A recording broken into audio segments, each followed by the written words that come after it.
di beberapa media yang menanyakan kepada saya bilang begini, mirip-mirip dengan apa yang Abang tanyakan. Anda mau apa? Kumpul 1.000 pakar tata negara mengatakan putusan itu rusak, busuk, dan sejenisnya atau yang semakna dengan itu. Anda mau apa? Karena sistem. Suka atau tidak, senang atau tidak, sistem. Kalau kita mau serius, Bang, saya rasa kita mesti betul-betul serius mengenal sistem ini. Saya ajak Abang dan saya yakin Abang paham. Dan seluruh pemirsa paham. Undang-Undang Dasar mengatakan, menulis, memberi sifat putusan Mahkamah Konstitusi itu final and binding. Clear.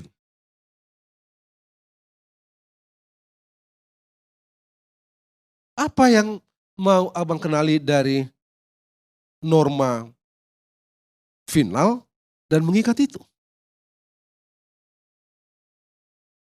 Judicial authoritarianism. Suka atau tidak. Judiciary absolutism. Karena nggak bisa koreksi kan, Bang? Di peradilan pidana Abang paham. Di peradilan pidana Abang paham, di peradilan perdata Abang paham. PK terakhir di Mahkamah Konstitusi bisa berkali-kali. Di Mahkamah Konstitusi, bagaimana caranya Abang koreksi? Bagaimana koreksi itu putusan itu? Sarjana hukum, saya sarjana hukum. Putusan mesti dikoreksi dengan putusan. Tidak di luar itu. Suka atau tidak, senang atau tidak. Itu sebabnya di MPR, saya bilang sama teman-teman MPR, kenapa Anda bikin begini? Pasal 24A ini. Tapi sudahlah, karena ini sudah terjadi, saya pingin betul MPR Anda menemukan cara untuk dalam tanda petik. Minimum ada apa? Partial review post putusan. Untuk putusan-putusan yang dalam penalaran kita yang sehat ini melampaui perintah Undang-Undang Dasar. Misalnya yang ini. Saya setuju tadi dengan Pak, di Aki Pagi, 1 minggu yang lalu, Aki Pagi, wawancara Abang, anak buah Abang itu, Maria dan Bayu, kita pagi-pagi, di sini, di belakang sini, saya bilang apa? Kalau ditanyakan oleh Maria kalau tidak salah waktu itu, mengatakan, bagaimana Bang kalau andai kata, oke 35 tahun tidak lolos, tetapi skemanya berubah atau formulanya berubah menjadi, sudah pernah menjadi kepala daerah dan sejenisnya itulah. Saya bilang Maria begini, tidakkah itu berarti bikin norma baru? Kalau itu norma baru, dan saya yakin itu norma baru. Karena itu norma baru, kewenangan dia, DPR dan Presiden. Mahkamah Konstitusi tidak bisa mengatur itu. Itu sebabnya waktu itu saya bilang saya hakul yakin tolak ini putusan ini. Karena Anda tidak memerlukan jalan menuju ke putusan yang kita ributin sekarang ini. Tolak. Kalau Anda lakukan itu, saya bilang pada waktu itu, saya pinjam pernyataan Thomas Jefferson, Presiden Amerika Serikat yang ketiga itu, yang mengatakan bahwa Mahkamah Konstitusi itu, Mahkamah Agung itu penafsir satu-satunya konstitusi. Itu sama artinya dengan Anda, saya bilang kalau itu dilakukan oleh Mahkamah Konstitusi, layak Mahkamah Konstitusi kita labeli dengan despotik, kata Thomas Jefferson, untuk mahkamah yang memonopoli interpretasi itu. Ini dia. Suka atau tidak, senang atau tidak, saya mengerti kok. Tadi saya baru dapat informasi lagi di Mahkamah Konstitusi mengenai, tadi sempat diceritain di sini atau di sana itu soal soal penyerahan kesimpulan itu. Apa abang tahu putusan yang dikabulkan itu diperiksa? Karena itu kan Pak Yusril seperti mengerti itu, dan itu sebabnya saya mengerti dan saya memahami kenapa Pak Yusril mengatakan ada masalah. Pak Yusril kan bilang ada penyelundupan hukum dan lain-lain. Karena itu dia. Antara lain gitu ya. Ya kata Saldi juga kan, itu putusan sekelebat. Nah itu dia tuh. Tadi saya bilang kok, kalau Anda orang-orang lain ngomong di belakang. Saya tadi di depan Mahkamah Konstitusi, di depan sidang saya bilang. Untuk satu hal gitu ya. Undang-Undang nomor 12 tahun 2011 pasal 7 ayat 1 huruf B tentang tata urutan perundang-undangan. Setelah Undang-Undang Dasar ada TAP MPR, dan di penjelasan itu mengatakan bahwa TAP MPR yang dimaksud dari pasal 7A, ya pasal 7 ayat 1 itu adalah TAP MPR yang ditulis di dalam penjelasan undang-undang itu. Saldi tadi bilang sama saya, saudara ahli, kita di Indonesia ini kurang dalam studi mengenai kelembagaan. Saya bilang begini, sebagai orang tata negara, wewenang tidak ditentukan oleh status lembaga. Wewenang ditentukan oleh hukum. Ada wewenang yang disebut dengan dikualifikasi sebagai wewenang yang bersifat enumerate, dan ada wewenang yang bersifat implied. Di luar itu tidak ada. Tidak ada cerita status lembaga itu menentukan wewenang. MPR yang kita sering sebut dengan lembaga tertinggi negara itu sebutan yang tidak diberikan oleh Undang-Undang Dasar. Itu sebutan yang lahir dari interpretasi terhadap pasal 1 ayat 3 dan seterusnya. Mengenai dulu kan, Bang Karni tahu, MPR itu memegang kedaulatan rakyat dan melaksanakan kedaulatan rakyat. MPR memilih dan melantik presiden, MPR menetapkan dan mengubah Undang-Undang Dasar. Itulah yang dikristalisasi menjadi MPR berstatus sebagai lembaga tertinggi negara, dan itu baru diatur di dalam TAP MPR nomor 6 tahun 1973 bahwa MPR itu lembaga tertinggi negara. Jadi bagi saya, wewenang itu sama sekali tidak ditentukan oleh status lembaga itu. Tapi oke. Jadi tadi saya bilang sama di dalam sidang itu, di dalam sidang di Mahkamah Konstitusi tadi, saya bilang apa? Putusan kemarin itu meyakinkan saya bahwa satu, yang tidak bisa dilakukan di Mahkamah Konstitusi ini cuma menciptakan manusia. Selebihnya Anda bisa bikin. Loh, putusan kayak kemarin itu di depan sidang, bukan di belakang-belakang. Putusan kemarin itu meyakinkan saya bahwa satu hal, Mahkamah ini begitu hebat, yang tidak bisa dibikin oleh Mahkamah ini cuma menciptakan manusia. Di luar itu Anda boleh bikin. Jadi urusan yang sekarang saya debatkan, kita sidangkan, kita periksa ini urusan kecil. Ini urusan kecil ini. Nanti bagaimana apa setelah kalau penjelasan Undang-Undang Dasar itu dinyatakan konstitusional, itu berarti TAP MPR itu berlaku. Lalu kita mesti cari bagaimana justifikasi dan segala macam, itu urusan kecil. Karena yang kemarin itu, saya bilang, Anda sendiri bilang aneh kan? Di dalam sidang, Anda kan bilang aneh. Dengan putusan yang Anda bikin itu kemarin.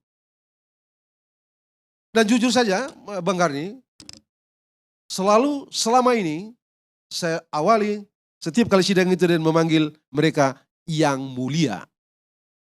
Hari ini itu terasa begitu berat di mulut saya. Hari ini berat banget untuk saya bilang yang mulia.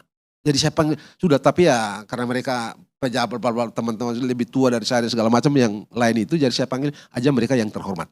Hari ini. Oke, itu sudah sesi. Soal yang kedua, sekarang bagaimana dari segi tata negara, putusan yang sudah keluar kemarin, suka atau tidak suka, senang atau tidak senang, hukum.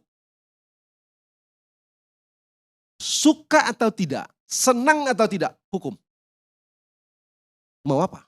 Sistem tidak menyediakan cara membatalkannya atau mengoreksinya. Lalu apa konsekuensinya? Tadi Andre bilang, di mana tadi? Di sini apa? Di sana tadi, saya belum masuk. Beliau ini kan tanya, kan ini mesti ditindaklanjuti.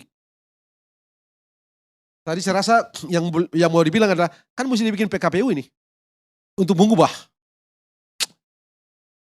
Saya mau bilang sama Bang Karni, bagaimana kalau besok presiden bikin perpu? Kalau dibikin perpu, dia ubah satu pasal syarat. 169 itu dia tambah lagi satu pasal atau satu ayat. Bagaimana caranya koreksi? Sah kan itu? Urusan perpu, urusan darurat itu kan urusan karang-mengarang. mengarang soal situasi darurat itu kan situasi yang subjektif. Konstitusi bilang begitu. Kalau dia besok kok terus nantilah Rocky yang terangkan itu. Kalau besok beliau presiden kita yang terhormat Pak Joko Widodo ini kembali dari Cina ya? Dari Arab Saudi ya? Terus dia tindak lanjut itu putusan Mahkamah Konstitusi dia bikin perpu. Ada urusan apa lagi dengan DPR? Tunggu, sudah selesai daftar kok. Setelah selesai daftar, semua partai tolak itu perpu, sudah jadi hukum. Tindakan hukum pendaftaran yang sudah terjadi sah secara hukum. Jadi tidak ada urusan dengan DPR. Kalau presiden mau, nanti Rocky yang urusan itu. Kalau orang bilang ya dia sayang sama anaknya, jadi dia kasih itu segala macam urusan lain. Dua. Yang ketiga, tadi Prof. Cipta tadi menyebut ada 4 hal ya, usaha bla bla bla segala macam. Tidakkah itu menunjukkan bahwa andai partai-partai firm dengan sudahlah demokrasi kita tidak usah terlalu agung-agungkan deh. Mungkinkah hari ini kita bicara mengenai dinasti? Kalau partainya firm, PDIP misalnya, PDIP hebat loh. Cuma kita tidak tahu apakah soal Gibran ini dibicarakan dengan Ibu Mega atau tidak. Kalau dibicarakan, andai kata Ibu Mega punya sikap tidak mengiyakan, wah itu kan top. Ibu Meganya top. Topnya ya kan dia, dengan kalau dia bersikap itu kan tidak bisa. Kalau partai-partai punya sikap seperti Ibu Mega, katakanlah kalau andai kata Ibu Mega, orang ini pernah dibicarakan dengan Ibu Mega, lalu Ibu Mega mengambil sikap yang berakibat sekarang dia tidak bisa masuk melalui Ibu Mega misalnya, PDIP misalnya, luar biasa Ibu Mega. Dia menempatkan betul-betul hal-hal yang menurut kita ya masuk akal. Satu lagi yang terakhir yang saya rasa kita perlu juga membincangkannya secara bijak ya. Bang Karni, wakil presiden itu kerjanya apa sih? Apa kerja wakil presiden itu? Saya berseluruh dengan teman-teman saya begini. Manusia yang paling senang di Indonesia hari-hari ini, Wapres. Pak Wapres tuh. Pakai sarung tiap hari, asik, senang aja tuh, gak ada kerjaan tuh. Tapi semua diurus oleh negara. Wapres itu kerjanya, dia tidak punya wewenang apa-apa. Tunjukkan pada saya satu saja keputusan Wapres. Yang official. Tunjukkan pada saya. Itu kan cuma ada waktu Bung Hatta dulu, maklumat X tuh, situasi gitu. Tunjukkan pada saya, apa kerjaan Wapres? Apa kerjaan Wapres? Cuma itu dia, itu kalau disuruh presiden. Kalau disuruh presiden, Anda bisa bayangkan, tadi pagi kalau nggak salah tuh, yang waktu pengumuman capres Pak Ganjar dengan Pak Mahfud itu, saya lihat keluar dari ruangan kecil itu, Pak Ganjar depan, saya ketawa gitu, wah bagus deh, Pak Mahfud sudah tahu etika protokol presiden dan Wapres. Anda lihat kan, Wapres tidak boleh berjalan sejajar dengan presiden, nggak bisa. Kerjanya Wapres itu kalau disuruh presiden, apa saja yang dikerjakan oleh Wapres, itu yang diperintahkan oleh presiden. Tidak bisa di luar itu.